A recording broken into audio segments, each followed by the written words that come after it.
Hey everyone, welcome back. You know how it is, right? Life's a whirlwind. Between work and family and everything else, who has time for inner peace? Well, that's exactly what we're diving into today. Exactly. This deep dive, we're looking at these ancient Buddhist secrets. Could be some seriously useful stuff in here for us. It's called Unlocking the Path to Inner Peace. 7 Buddhist Secrets for Everyday Serenity. And it's amazing how these teachings, they're like centuries old, but they still totally apply to our crazy modern world. Totally. Okay, so secret number 1, mindfulness. Embrace the present moment, they say. Easier said than done, am I right? Oh, absolutely. I mean, I can try to savor my coffee, but my brain's already on overdrive, thinking about deadlines, scrolling through my phone. Right, and that's the thing. It's not just about noticing things. It's about training your mind to stay present, even when everything's pulling you in a million directions. Oh, for sure. Think about that second cup of coffee. You don't really need it, but it's a habit. Yeah. Mindfulness helps you hit pause. Look at that craving and maybe choose something different, something healthier. Just like instead of being on autopilot, you're actually making choices. Exactly. Okay, that makes sense. But then there's this whole letting go of attachment Yeah. thing. How do you even do that? Ah. This world's all about wanting more, achieving more. It's definitely tough. We're bombarded with messages about what we should have, what we should be doing. But Buddhism says that clinging, to a specific outcome, whether it's a job or a relationship or even likes on social media, that's often the root of a lot of our stress. Oh, yeah. And it's not about giving up your goals, right? Yeah. But more like holding them lightly, accepting that things might not go exactly as planned. And it reminds me of, when I was convinced I had to get this one particular job, thought it was the key to my happiness. Yeah. And then, well, things went in a totally different direction. And honestly, it was way better, more fulfilling. I probably would have missed out if I'd been stuck on that one outcome. It's like there's more than one path. And when you let go of those rigid expectations, you can roll with the punches a little better. Okay, I'm with you on that. Now, how about compassion? I feel like we could all use a little more of that these days. Everything's so negative, so divided. Definitely.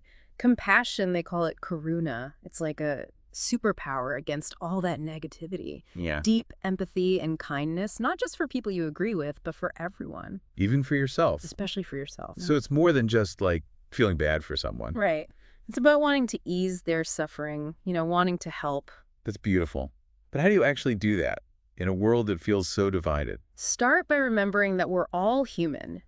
Even when you disagree with someone, you can still recognize their pain, their struggles, and then from that understanding, you can choose to act with kindness, however that looks for you. Like offering help, listening without judgment. Exactly. Maybe even just choosing not to, add fuel to the fire.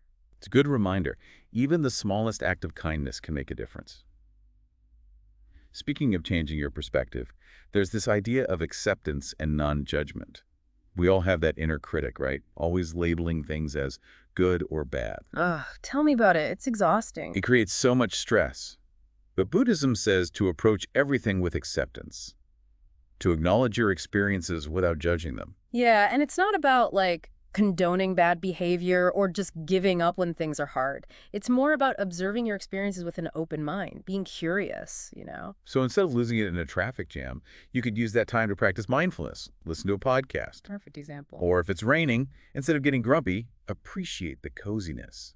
Curl up with a good book. It's about finding that space, between what happens and how you react to it. Choosing your response instead of just reacting automatically. Right, right. I think that ties into the next secret too, gratitude.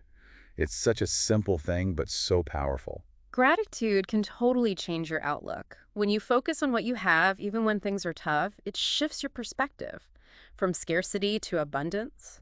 It's true, but sometimes it's hard to find things to be grateful for, especially when life feels overwhelming. I hear you. That's where a gratitude practice comes in. It could be something small, like keeping a journal, just jotting down a few things you're thankful for each day. Okay. Or expressing thanks to the people you love, noticing the little joys, a beautiful sunset, a good meal. Those small things can really add up. Yeah. Which brings us to meditation. It seems like everybody's doing it these days. But it's more than just a trend, right? Oh, way more.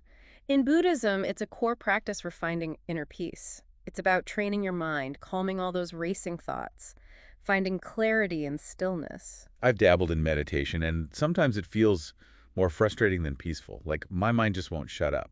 That's super common, don't worry. The trick is to approach it with, like, a gentle curiosity. You're not trying to empty your mind completely. Just observe your thoughts without judgment. Gently bring your attention back to your breath or whatever you're focusing on. Right. There are tons of different techniques out there. Guided meditations, walking meditations, even mindful movement. It's all about finding what clicks for you. It's like building a muscle. The more you practice, the easier it gets. Exactly. Okay, last but not least, we've got this idea of finding peace in impermanence. That one sounds a bit counterintuitive, doesn't it? Change is scary. It can be, but Buddhism teaches that embracing impermanence is actually freeing. It's recognizing that everything is in constant flux.